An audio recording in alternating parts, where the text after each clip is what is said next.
have gone through a few rhythm sections over the years, but one thing about the Frames remains constant, and that is the extreme curliness of Glenn Hansard's hair. This footage was shot during Glenn's early, ill-advised Bette Midler period.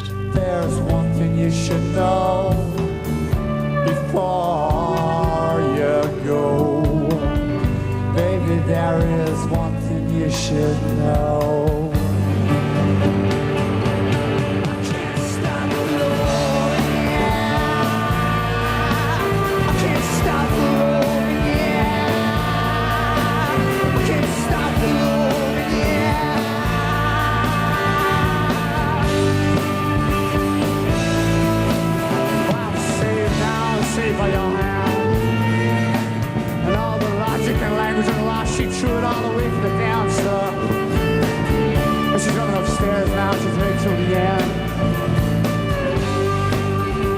I suppose the Frames would have been a band I've kind of like been around kind of since the very beginning, you know, and seen them kind of go through so much. I mean, Glenn's just like a steam train, you know, he just keeps going. But they've really kind of gathered enough steam now with Colin and Glenn, and you know, they're taking off, which is great.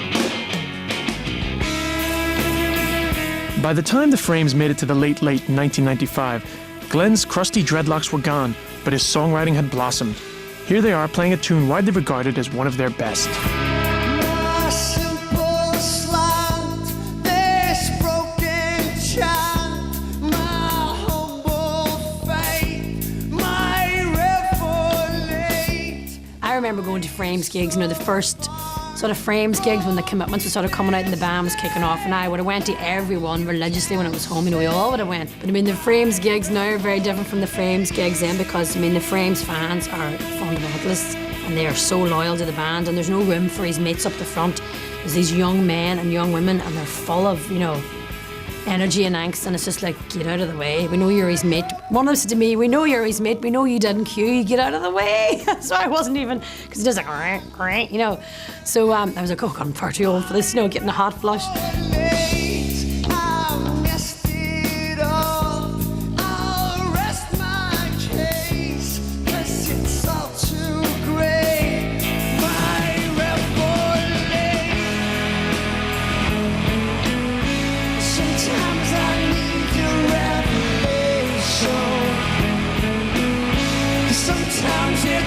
Too hard to take.